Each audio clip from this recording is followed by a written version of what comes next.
Newton's law of motion में जो पुली वाले डायग्राम है उसमें हम लोग को एक्सेलरेशन निकालना होता है ब्लॉक का और टेंशन निकालना होता है ब्लॉक के स्ट्रिंग पे। तो बहुत बेसिक स्ट्रक्चर से हम स्टार्ट करते हैं, ठीक है। तो देखिए जैसे कि यहाँ पे एक पुली है, एक सपोर्ट से लगी हुई है, ये इसको हम पुली बोल रहे हैं, ठीक है। जनरली ये जो है ये हम इसको कंसिडर करते हैं मासलेस और फ्रिक्शनलेस।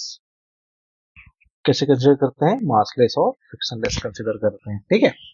और यहाँ पे आपको एक स्ट्रिंग दिख रही है ना, ये स्ट्रिंग जो दिख रही है आपको, ठीक है। तो ये जो स्ट्रिंग है आपकी, ठीक है, ये पूरी स्ट्रिंग, ठीक है, ये आपका, इसको भी हम मासलेस ही कंसिडर करते हैं यहाँ पे, ठीक है। तो स्ट्रिंग है, स्ट्रिंग कैसी है? मासलेस है, ठीक है। ये रहा इसका रिजिड सपोर्ट, ठीक है। इसको सपोज M1 ले रहे हैं और ये M2, ठीक है। तो ये ब्लॉक का मास M1 मास और ये भी मास, मास ऑफ ब्लॉक 1 और मास ऑफ ब्लॉक 2। इनिशियली आप मान के ये चल सकते हैं कि ये सिस्टम कैसा है, रिलीज नहीं किया है, रेस्ट पे है ना, यहाँ कुछ सपोर्ट लगा के रखा है अपन ने और ये सिस्टम इनिशियली हमारे पास रेस्ट पे है, ठीक है। लेकिन आप देखेंगे कि अगर हमने इसको यहाँ से सपोर्ट, अगर कोई है यहाँ से इसको हटाया, तो M1 अगर भारी है तो वो नीचे आएगा और M2 अगर M1 से हल्का है तो ऊपर जाएगा, और ऐसा ही अगर M2 भारी है तो वो नीचे आएगा और M1 हल्का है तो वो ऊपर चले जाएगा, ठीक है। तो अगर मैं इसको फिर से देखूं एक बार सॉल्व करने के लिए, तो हमारा डायग्राम को हम फिर से बना लेते हैं एक बार, ठीक है।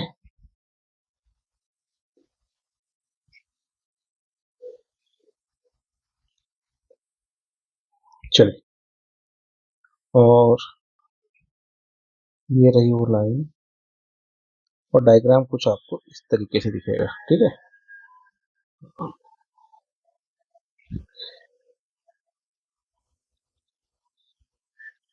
ठीक है, चलिए। तो देखिए ये हमारा M1 था और ये M2।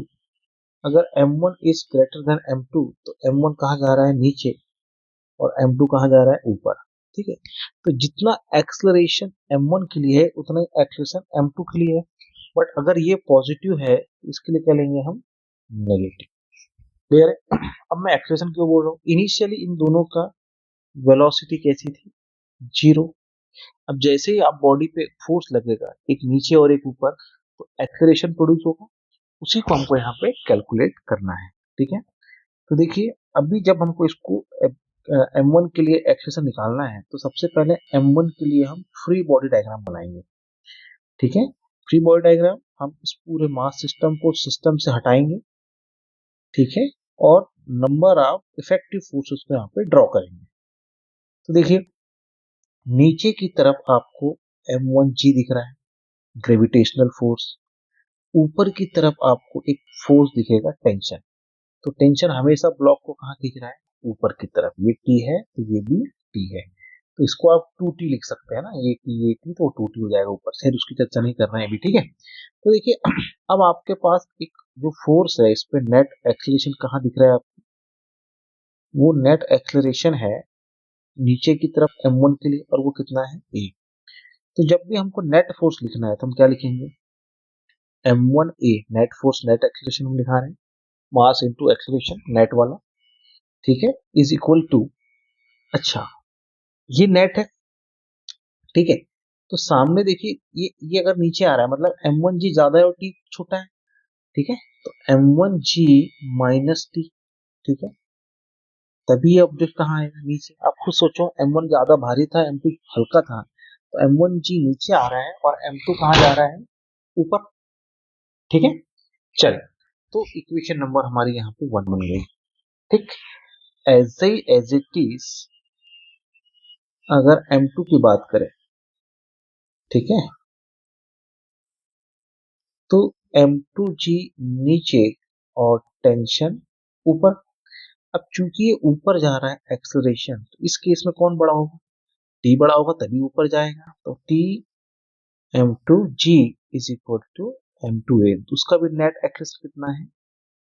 तो देखिए, सामने वाला फोर्स माइनस पीछे वाला force is equal to net force. सामने वाला फोर्स माइनस पीछे वाला force is equal to net force.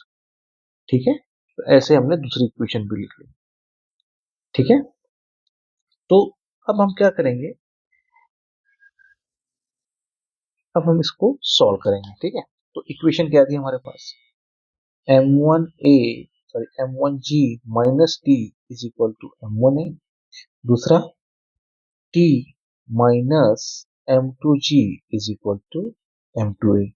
इस दोनों इक्वेशन को, इक्वेशन 1 और 2 को हम ऐड कर देते हैं। तो ऐड करेंगे तो देखो, T से T कैंसिल, तो क्या आया? M1G minus M2G is equal to M2A plus M1A। तो यहाँ से क्या कॉमन निकल गया? G। तो M1 माइनस M2, और यहाँ से A कॉमन निकाल लीजिए, M2 plus M1, then G M1 minus M2 divide by M1 plus M2 is equal to A। तो ये हमारे पास आ गया एक्सलरेशन, M1 के लिए नीचे और M2 के लिए ऊपर, बट मैग्नीट्यूड दोनों का सेम। ठीक है, अब देखिए, जब हमारे पास A आ गया है, तो मैं किसी भी इक्वेशन में A का वैल्यू पुट करूंगा, मेरे पास T आ जाएगा। इक्वेशन 1 को ही ले लेते हैं, इसको रीअरेंज करते हैं। M1G इधर से M1A को बाहर ले आते हैं और T को इस तरफ भेज देते हैं। ऐसे कर दिया मैंने। ठीक है, तो देखिए यहाँ से कॉमन क्या आ गया आपके पास? M1 बाहर आ गया, तो क्या बचा? G माइनस A का वैल्यू क्या है? G M1 minus M2 divide by M1 plus M2 is equal to T। ठीक है, तो G भी बाहर निकाल लीजिए। M1G अंदर कितना बचा है, इसको एलसीएम ले लेते हैं, तो ये ऊपर चले गया। M1 प्लस M2 माइनस, अब ये माइनस अंदर मल्टीप्लाई हो रहा है, तो माइनस और माइनस माइनस क्या हो जाएगा? Plus M2 divide by M1 plus M2। ठीक है, तो M1 से M1 कैंसिल, अंदर कितना बचा? अंदर कितना बचा? M1G अंदर बचा 2 times M2 divide by M1 plus M2। तो फाइनल आंसर क्या हो गया? T is equal to 2 M1 M2G divide by M1 plus M2। तो ये हमारे पास T आ गया। ठीक है, और ये हमारे पास एक्सलरेशन आ गया।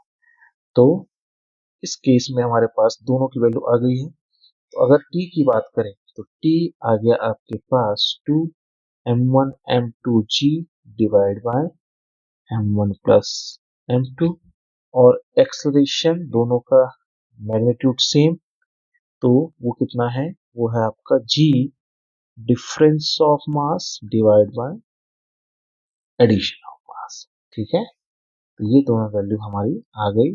आप चाहे तो इस टाइप के डायग्राम में इसको डायरेक्टली आप एज अ फॉर्मूला यूज कर सकते हैं।